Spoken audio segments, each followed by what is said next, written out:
Good evening, ladies and gentlemen. You are tuned into the Status Network, the live TV channel. This is the Conversation Corner with your host, the author, Andrew Snorton. And as we do every second and fourth Wednesday at this time, let's have a conversation with some great people across the board in entertainment, business, community, and more. So before we get into our guests for the night, we're going to take care of a quick station announcement as well as our public service announcements. First, with the Status Network, we sincerely appreciate you taking time to not only support the show, but supporting the entire Status Network family of television shows, channels, and radio.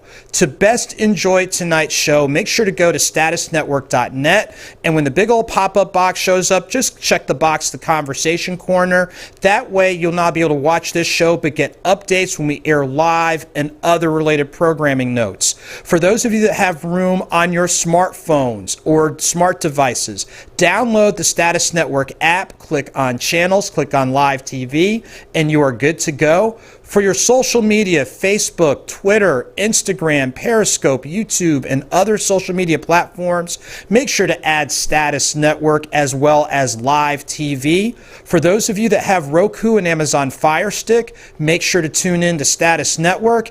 And if you have not added me yet, you should. And the reason why, not only just to support me, but we want you to watch and share the show. So make sure to add the Facebook page, author, A-U-T-H-O-R, author Andrew Snorton. And that way you can go ahead and share and take advantage of all the great things going on. And now let's go ahead and get to our public service announcements.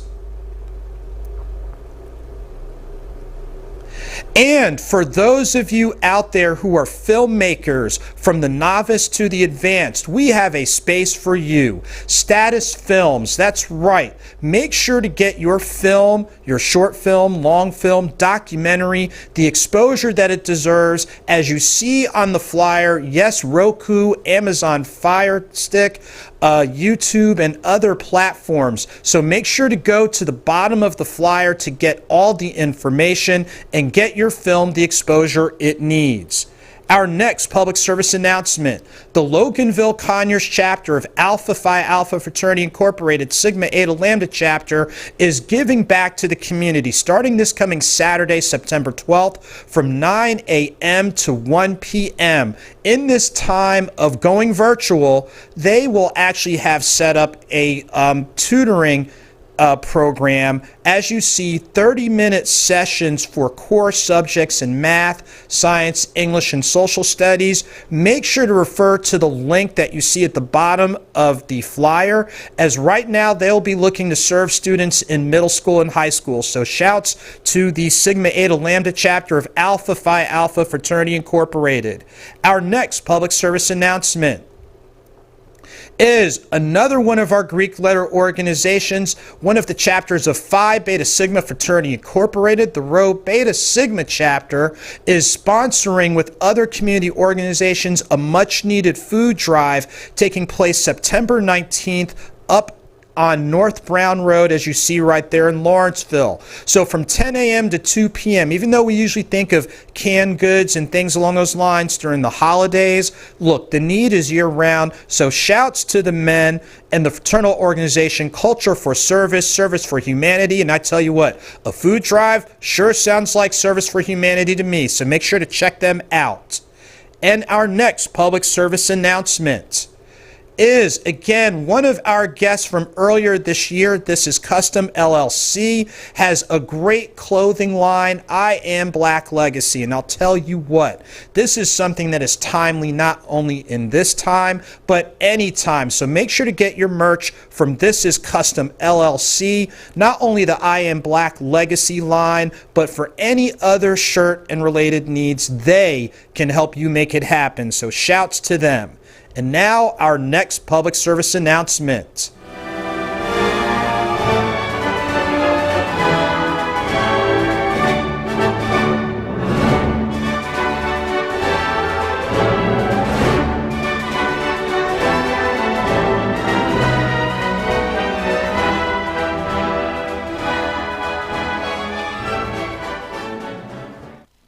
This is the author, Andrew Snorton. am inviting you to join me for Nothing Minor, my next book release, which covers minor league baseball and the great teams and players in the Carolinas, Georgia, Alabama, Tennessee, and Mississippi. And we even have a special shout to the Negro Southern League Museum. Make sure to check out the release date of July 27th on the various platforms that you see below. And to connect with me, make sure to check me out at the information provided. Take care, and remember, it's nothing minor. And ladies and gentlemen, that's the newest release, Nothing Minor, which chronicles minor league baseball from last year, as a number of those players are actually on big league rosters. We still have a couple other public service announcements, as you see right here, all about the authors. The last edition that we did on August 23rd featured two awesome fellow authors, Sandra and Octavian Braxton. And it's co-hosted by celebrity source Tyressa Ty. The next edition of All About the Authors will take place this coming Sunday from at 3 p.m. Eastern Standard Time. The information will be posted starting tomorrow on all of my social media platforms, so make sure to check it out. All About the Authors, a great authors roundtable series.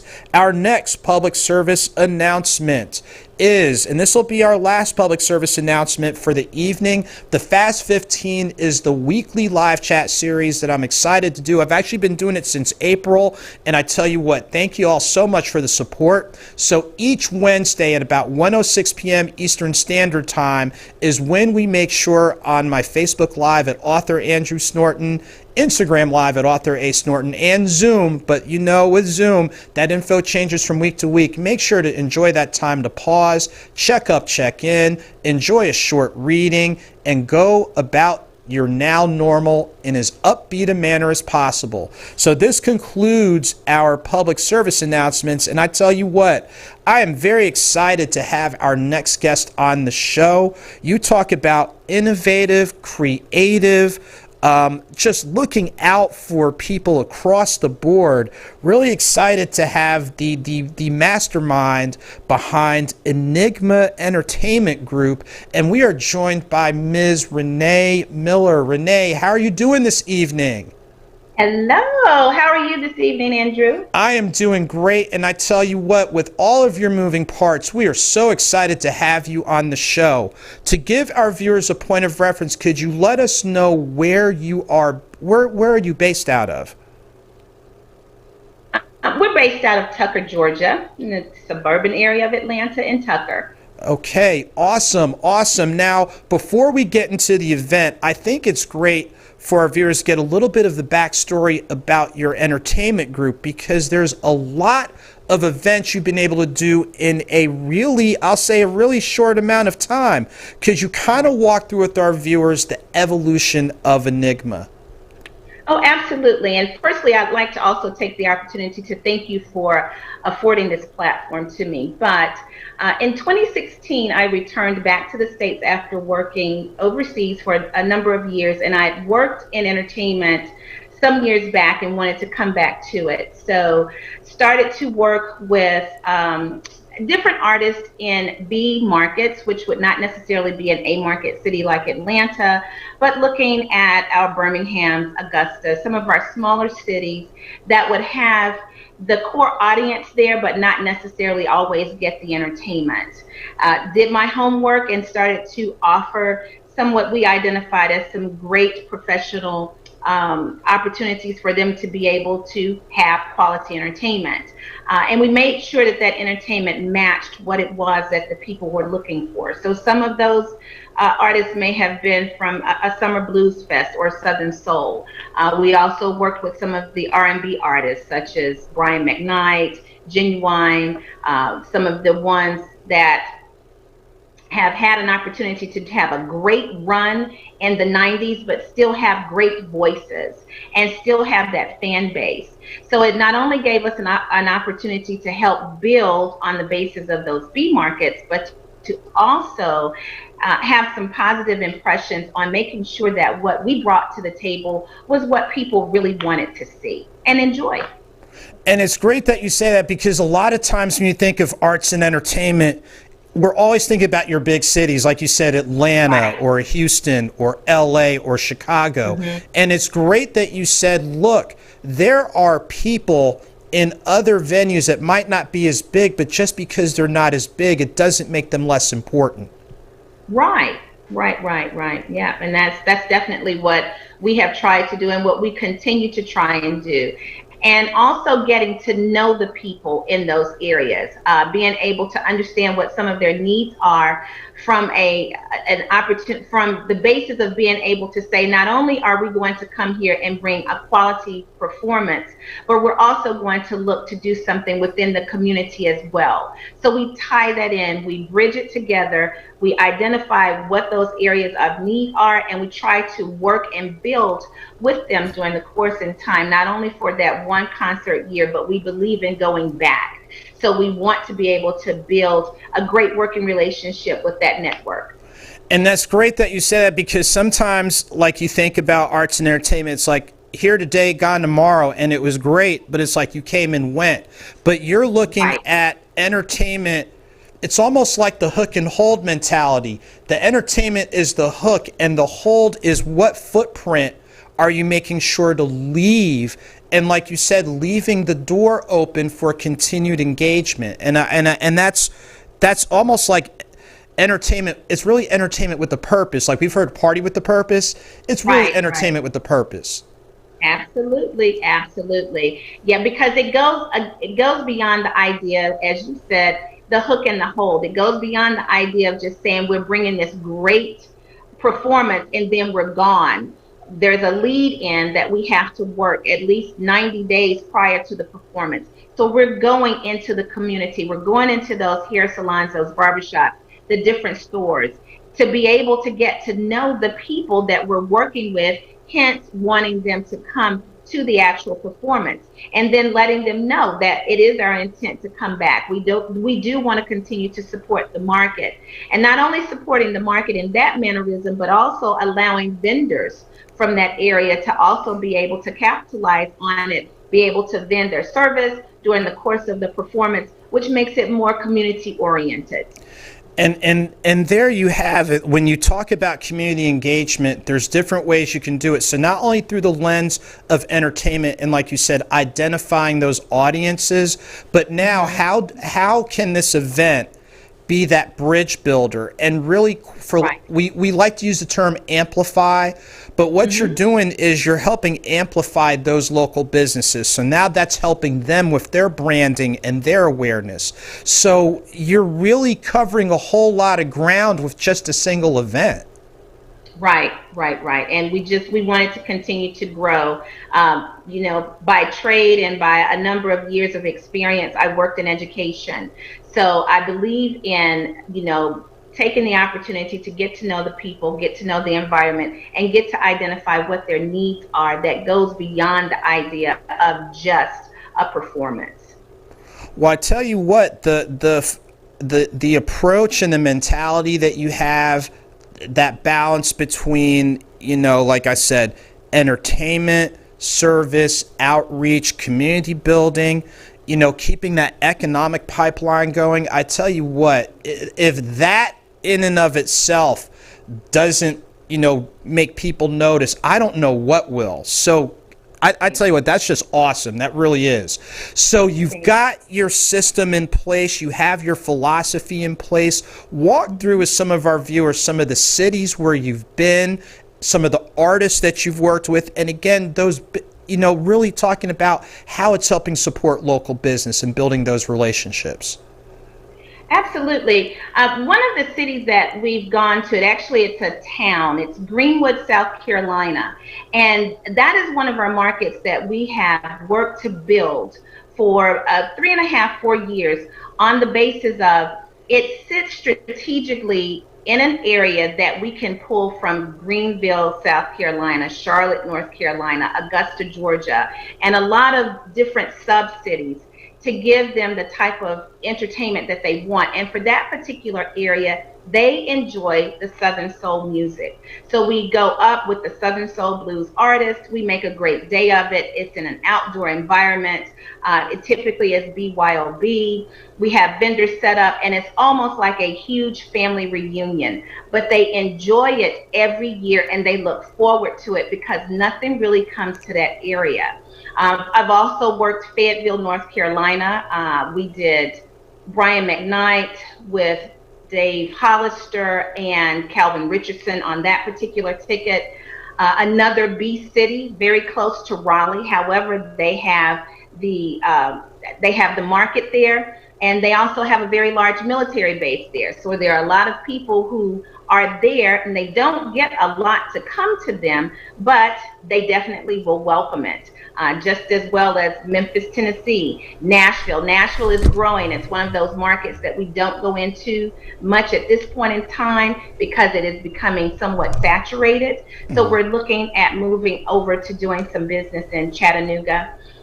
During the course of the 2020 year, what we were wanting to do was to start to expand on the basis of looking at grooving on the green, grooves and blues, and going ahead and making those markets such as Greenwood, Augusta, the low country of South Carolina, parts of Alabama, make those work and kind of give it that systemic look of saying, this is something that we're going to allow to grow each and every year. And we just need you all to continue to give us your continued support. I believe in the idea of delivering what I promise.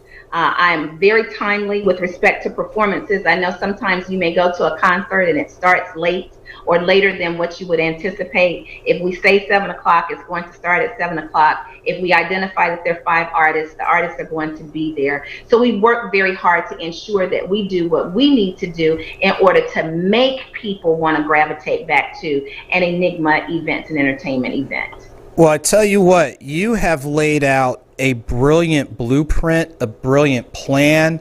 Like you said, it's providing the entertainment need. It is drawing connections with the local community in more ways than one, from business and entertainment, the level of professionalism, like you said. And I'll admit, every once in a while, I've been to a show where I wonder, when they said 7 o'clock, I don't know if they meant like Pacific Coast time or Prime Meridian or what have you. So I think that's refreshing when it's like, look, for our events, I don't know what goes on elsewhere, but around these parts, this is what we do. And I think that is really important that you stress that. So here you have this great body of work that you've done, you said since 2016 under Enigma. And I know you've got a great event coming up a week from this Saturday in the Metro Atlanta area, September 19th. So walk us through this wonderful event that our viewers not only need to circle on the calendar, but hint, get your ticket, hint. Yeah, absolutely. So in Stone Mountain at the Southland Golf Course on their greens, we're going to do the Sunset Edition of Grooves and Grades. A little back history with respect to that is pre-COVID, we were in communication with the Southland Golf Course and using their driving course in order to host a concert. Everything was on board, and then COVID-19 comes and we could not have any large groups. So I've continued to remain in communication with them, and we've identified that we'd like to do an intimate, picture perfect, socially distant event. And that is how we were able to come up with Grooves and Grades, which is to be September 19th, 7 p.m. until 10 p.m.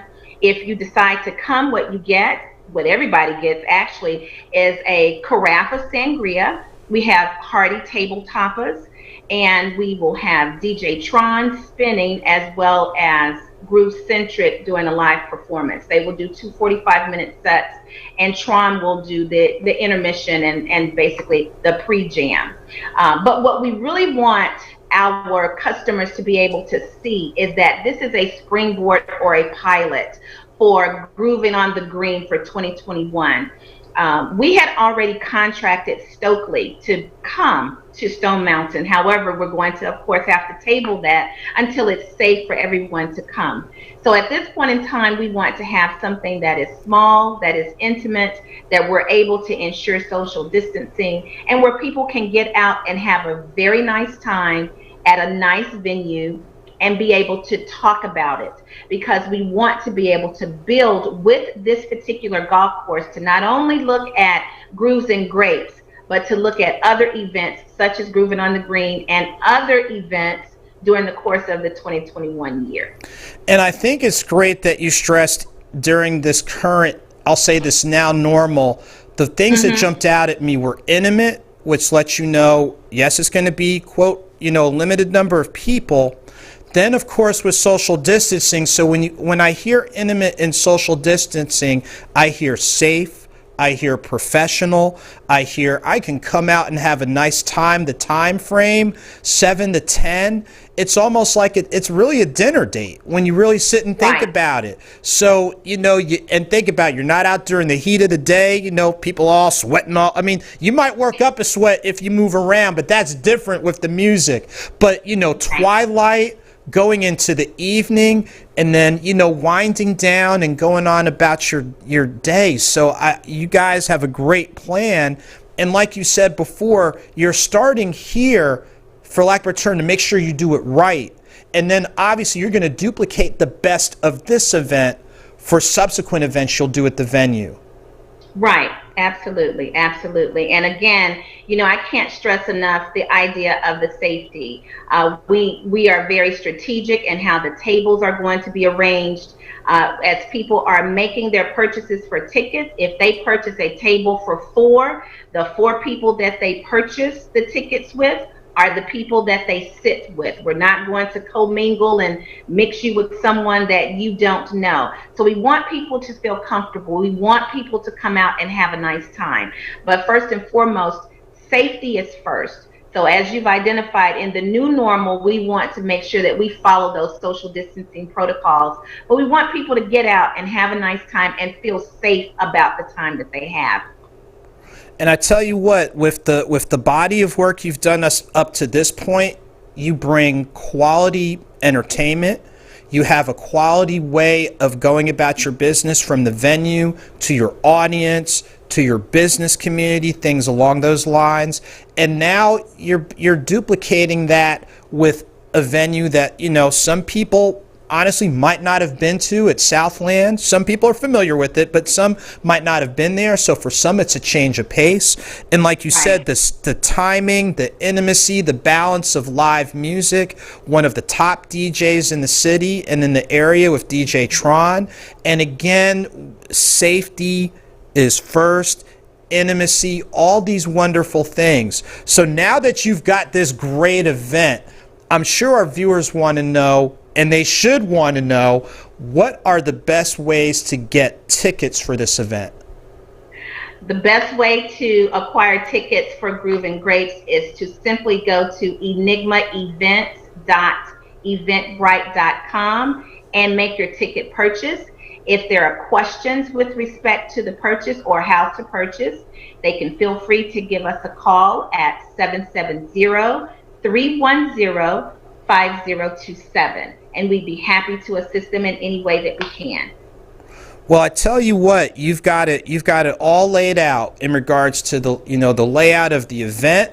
7 p.m. is when you're starting, so folks who come, if you want to maximize your time and experience, you might want to get there at least about 6:30, 6:45, because she told you 7 o'clock they starting. And you might get left behind if you don't. Look at here. I'm not trying to tell y'all what to do, but when you're hearing directly from the owner and knowing the quality that they put in and the professionalism from top to bottom, I'm not trying to tell you what to do, but I'm strongly encouraged. Please, look, you're hearing it directly from the top, so you might as well, look at here, do what they recommend in order to maximize your time. So let me ask you this. You've got the great event. You said that you are kind of using this as that springboard for those bigger events. Is there something that you can kind of drop in regards to when we know when things calm down and when things can really fully open, where do you see this series going? Well, as things start to get back to what we identify as our normal, we do want to continue to have a collaborative working effort with the golf course to host some outside events during what we would identify as our traditional concert year, during those nice, warm, hot months here in Atlanta. We want to be able to give people who live on the east side of the city, be it Stone Mountain, Decatur, Clarkston, South Gwinnett, Conyers, an opportunity where they can come together at a safe venue site, at one that is aesthetically pleasing, where we can pull together the resources and the great talent to come and perform, and you not have to necessarily travel 45 minutes to an hour in order to get the entertainment. The management at the Southland, at the golf course, they have been more than welcoming on the basis of looking at the plans that I would like for us to be able to put in place, and basically said, you know, you are a woman of your word when you've come in here from day one until however many other days you've been in here. What you said, you've done, and we're willing to work with you. So that's step one. And of course, step two is after we do Grooves and Grapes and people are able to see how this can work, we want those people to have an opportunity to go out and talk about how great of a time that they had and how they look forward to other events. Because as we know, there's power in word of mouth. So we want to make sure that we curate something that people want to be a part of. And that's what we're working hard to ensure that we do starting September 19th. Well, I tell you what, as we get ready to go to our commercial break and before we close out, please again remind our viewers the best ways to get tickets and that type of related information. Absolutely. If you have an interest in coming to Grooves and Grapes on September 19th, best way to get tickets is enigmaevents.eventbrite.com, or feel free to give our team a call at 770-310-5027, and we'll be happy to assist you. Well, I tell you what, thank you so much for taking time out of your schedule with all the planning and fine-tuning. We definitely hope your event goes extremely well, and like you said before, it's doing something great for folks in the East Side. And hey, even if you don't live in the East Side, road trip. So, that's right. So make sure to lend support. We thank you so much for being on the show. Best wishes with the event. And what we're going to do now, we're going to go to our commercial break. And we come back, we're going to bring our next guest who's got a great update on his journey regarding health. So you're tuned in to the Status Network, the live TV channel, and this is the Conversation Corner. Thank you, Andrew.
students and parents, as you're probably aware, the ACT and SAT landscape has changed just a little bit.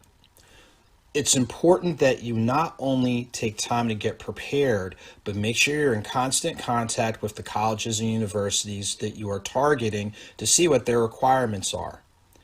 As you can tell, the ACT has widely expanded their testing dates to accommodate for as many people as possible. The SAT has added an additional day in order to make sure to accommodate as many as possible. Again, make sure to register as promptly as possible and reach out to us today. We've worked with schools, community groups, students, and student athletes, and we have a wide range of options to work with you, including virtual through Zoom. Again, make sure to reach out to us today so we can help you make it happen. And ladies and gentlemen, we are back with the second half of the Conversation Corner. Again, we had a great first interview, and it's always great when we get a chance to do follow-ups with some of the great people that we've been, that have been on the show. And our next guest, some of you might remember back in May, we had Adisa Aarons on, and that was in the midst of him really being open and transparent with his health journey. We like to say living with, because if you have something, it has ownership, but this is something that doesn't have ownership over him, because he's back to provide us an update of his health journey and the related work. So, Adisa Aarons, it's good to have you back on the show. How are you doing this evening? I am doing well. How about yourself? Hey, doing great. Like they say, it's good to see you. It's definitely good to see you. Now, for those viewers who might not have been familiar, could you give our viewers a quick refresher where you're originally from and where you're based out of? I am originally from the Washington, D.C. metropolitan area. Born in D.C., grew up there, and then did a brief stint in Columbus, Ohio for about 10, 11 years. Went to The Ohio State University and have been here in Atlanta for the last 3-4 years now. Okay, so here you are. You've got from the DMV to the Midwest to the ATL, so it's like geometry. You're drawing like squares and parallelograms and stuff along those lines with your travels. So here you are in Atlanta, immersed, professional, family, and then all of a sudden things kind of change. Could you walk through with our viewers this part of your journey as it relates to health? Well, back in January, I had colonoscopy done as a result of genetic testing that I had done back in last March, April, in regards to see my family history with cancer. The genetic testing came and said that I was at risk for colon, prostate, and stomach cancer, and so one of the recommendations was getting a colonoscopy. During the colonoscopy, a mass was found inside of my colon, and after further testing, it was determined to be stage 3 colon cancer. So as a result, I immediately had to begin the process of treatment, surgery, and then also starting the chemotherapy process. So the surgery happened at the end of February, right before everything kind of blew up with the coronavirus pandemic that we've been dealing with here in the United States. And then chemotherapy started at the very end of April, and I completed the second week of July. And further testing came back at the end of July through a CT scan that the cancer, there was no signs of cancer in my body. So as of late July, I have been cancer-free for about the last month and a half. And I tell you what, here at the station, we are very, very excited to hear about your progress and with your health. So as you said, you were able to go ahead and get the testing done. You had the discovery process, the procedure, for lack of a better term, the follow-up, and so far, so good. Walk through with our viewers some of the things that I'll say you're adjusting to in regards to your health? Like, are there changes that you've made in your diet, or are there changes you've made, let's say, in your fitness routine? Can you walk through some of that with our viewers? So the first change that I made, and probably the most significant change, was my diet, which was cutting out a lot of red meat. So beef, pork, things of that nature. Still have it, but not as heavy as I used to have it. Because from doing further research, that is one of the main triggers of colon cancer, is your diet. So kind of cleaning up my diet, doing portion control as well, and also making sure that I am not eating out as much. Since I've been back to work, I've actually been doing a very good job of that, mainly because I try to structure my day so that I eat my breakfast at home and then do whatever it is that I need to do out in the field for a couple of hours, and then come back home and eat lunch and dinner for me. And also, as far as a fitness routine, I'm still in the process of working on that, but where I can, I try to get as much walking in on a day-to-day basis, at least 4 to 5 days throughout the week. My job does require me to do some walking here and there, so I get moving around pretty good every, at least a couple times a week. And it's great that you're sharing that, because, like, first off, fitness, that's not just anyone who, I'll say, lives with a health situation. And in your case, you're living beyond it, but any of us can do some simple things fitness-wise. And like you said before, diet is something that we hear. There's a phrase, and correct me if I'm wrong, it says, let thy food be thy medicine. So part of it is, like you're alluding to, just making smarter food decisions. Now, I know one of the things that we talked about previously, and is great that you're sporting it now, is the social media campaign, Adisa Beats Cancer. Can you walk through with our viewers a little bit of that backstory, and then what are some of the things you're still doing under that hashtag or under that push or that platform? So the Adisa Beats Cancer was just created as an idea, just to kind of have a theme, a vision for everyone to kind of support me as I was going through this journey. And one of the things that we did was we created these T-shirts, which were put up for sale, and we sold over 200, maybe close to about 250 T-shirts to people who wore their T-shirts in solidarity with me. The 4 times that I had to get chemotherapy, and also other times if they just wanted to bring awareness to me going through my journey. Since I have completed, I'm still going to keep the page up. Mainly, I want to update everybody every couple months as I continue to go in and do follow-up doctor's appointments. I have to get scans every 6 months for the next couple of years. I'm also going to have to undergo a colonoscopy every year for the rest of my life.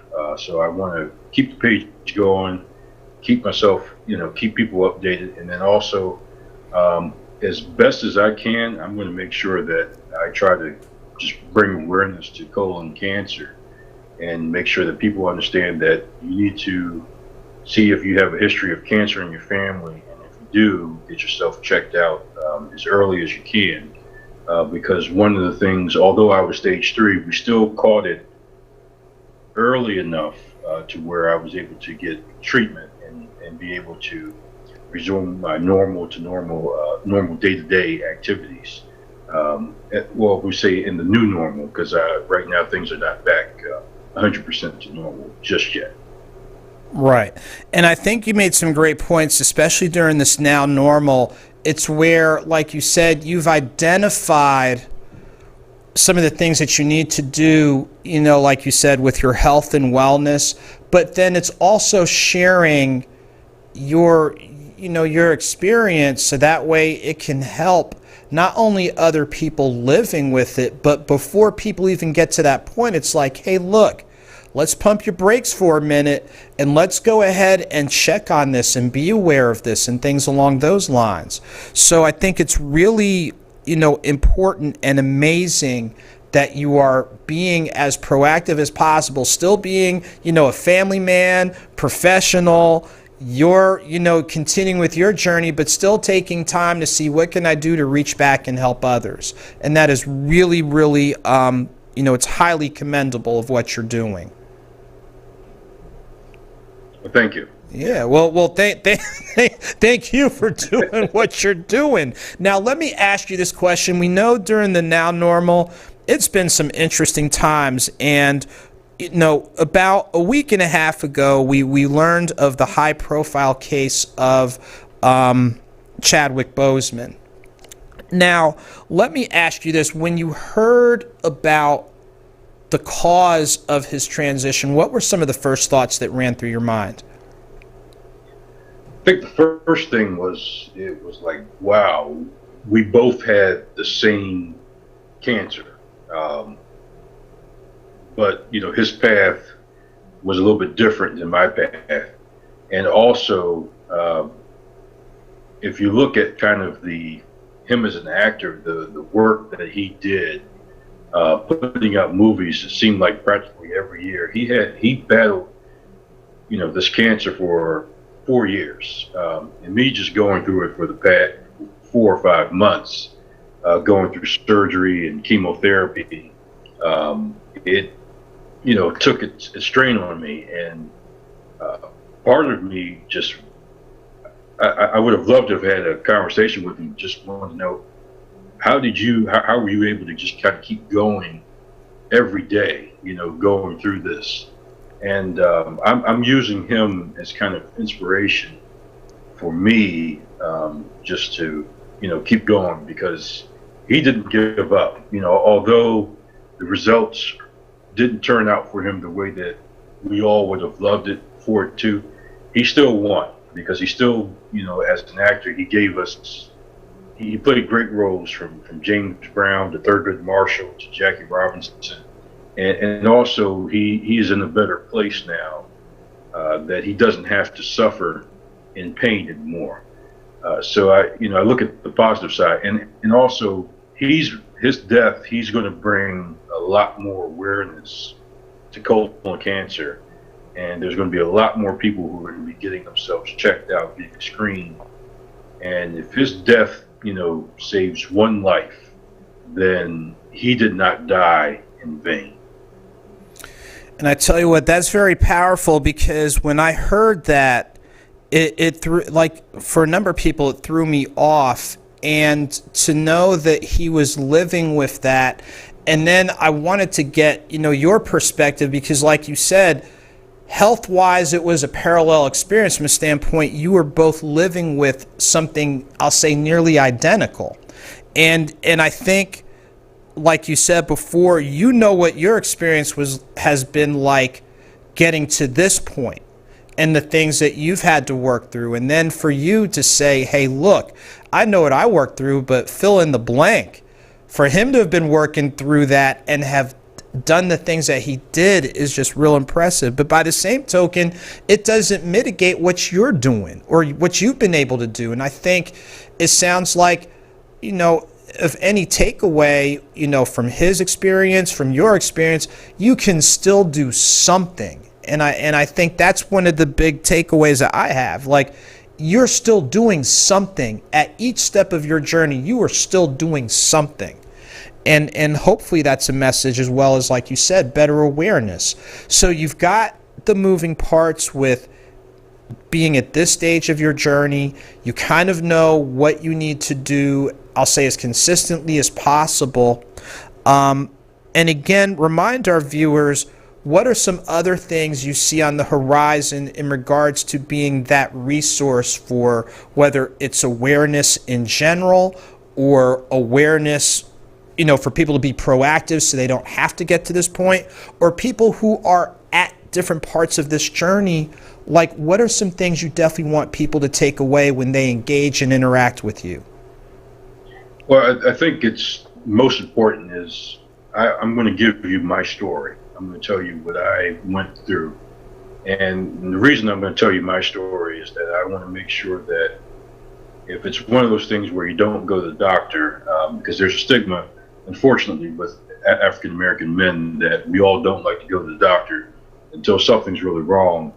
And when something's really wrong, sometimes it's too late. And so early detection is really the key. And that's going to be one of the main things that I'm going to probably preach, until my time comes to an end, which hopefully is a long time. We agree.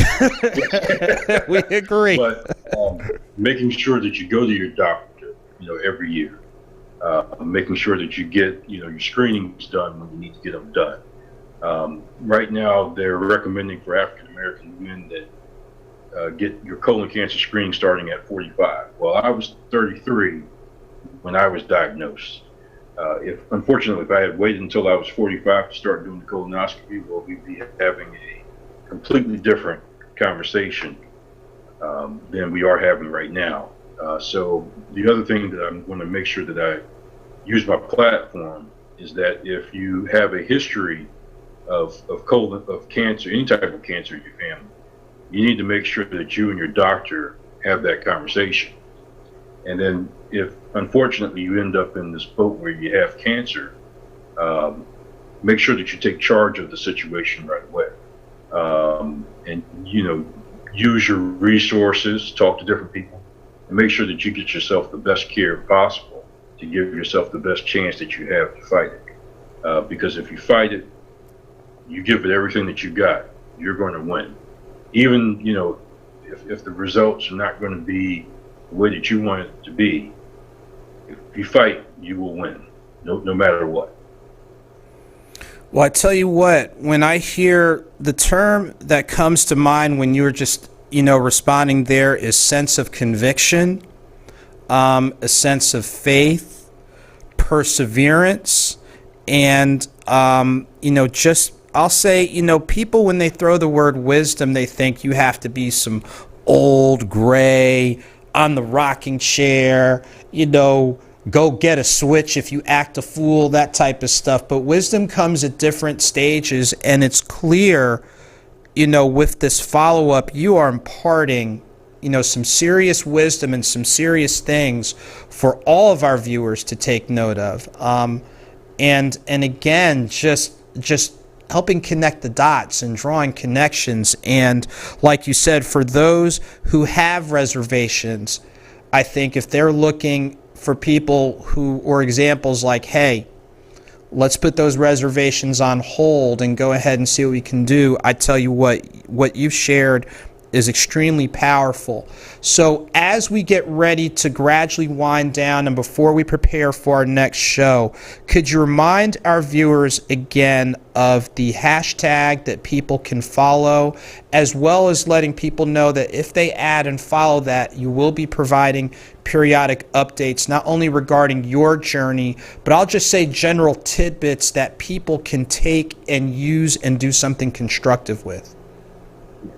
Yes, so the hashtag is Adisa Beats Cancer, and one of the next updates that I'll be giving is next week I will be seeing my surgeon for a 6-month follow-up, and so I'll be giving, after that visit, I'll be giving an update, and then the following month there'll be a 3-month follow-up from the oncologist from July, so there'll be an update done there as well, and it'll be every 3 to 6 months an update. And I will also, when Colon Cancer Awareness Month comes, I believe that's in March, I'll be using at least once a week or twice a week to really talk about colon cancer and why getting screened is very important.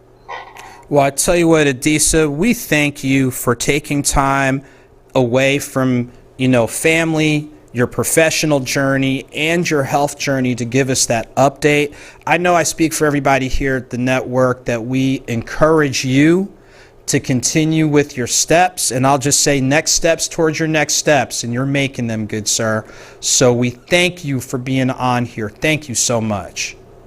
Thank you for having me. Hey, no problem at all. And as we get ready to wind down, I'm going to have our producer, I think I sent the scrolling photos, I wanted to briefly make mention of these three particular giants across arts, entertainment, and sports. We mentioned, as you see scrolling in the background, these are three passings that I think definitely have thrown a lot of people off. Chadwick Boseman, like I said a week and a half ago, that definitely, when I saw that on the Associated Press wire, that definitely threw me off. John Thompson, many of us growing up fans of the Georgetown Hoyas, from Patrick Ewing to Alonzo Mourning and the work he did with Allen Iverson. Ironically, his passing on August 31st was the same day as my born day, and then his actual birthday would have been a couple days later. And just a couple days ago, amongst the many notable people, Lou Brock, who his backstory, Chicago Cubs, I don't know what you were thinking in trading him, because he ended up having not an all-star career, but a Hall of Fame career for over 3,000 hits. At the time he retired, this all-time champ for stolen bases. So we wanted to take time to at least acknowledge those people who have moved on, but their impact and their legacy is definitely growing. So as we get ready to close out, a quick reminder, we'll be back live 2 weeks from now on the live TV channel, the Status Network. Make sure to stay tuned in for our next show coming on at 8 o'clock. They'll be doing some big things. So we want to make sure not only do you support my show, so thank you for supporting, but make sure, as we said from the jump, support the entire Status Network family of shows. And as we get ready to ride out into the sunset, we're going to close out with the short video regarding the third audiobook in the Author's Mixtape series by yours truly, Get the Bag. So we're going to go ahead and get that, and we're going to ride out into the sunset. We'll see you in 2 weeks, ladies and gentlemen. Hey everybody, this is the author Andrew Snorton, and we're back for the third volume of the Author's Mixtape. And while we went creative the first time from H to O, and then the second time beyond the holidays, beyond history, we're keeping it real simple and even more organic than the first two. Get the bag. Now, when you hear get the bag, many of you associate with money, hustling, working hard, trying to get that loot, trying to get them ends, and that's part of it. But we're going to expand it and make it just a little bit bigger. For example, the bag for you might be that goal to excel and exceed and achieve the next levels professionally, to excel and achieve, to reach and exceed the next levels within your community or your families or yourself. And we always know, as you get closer to achieving that next goal, those challenges get harder. You know what I mean? Like you're getting there and all of a sudden it's like something comes knocking at your door. Almost like this whole, this bad date that we have with the Rona, just knocking on your door, trying to take out your 2020. COVID-19 taking out the 2020. But still, as our elders say, keep your eyes on the prize. Still, like Dr. Maya Angelou would say, and still I rise. So keep your eyes on the bag, keep your eyes on your goals, your dreams, your aspirations. Keep looking at continuing to grow and develop and tap into levels that go beyond even your wildest dreams and imagination. So yeah, y'all, I kind of like paper chasing. Well, in this case, let's go ahead and get that bag.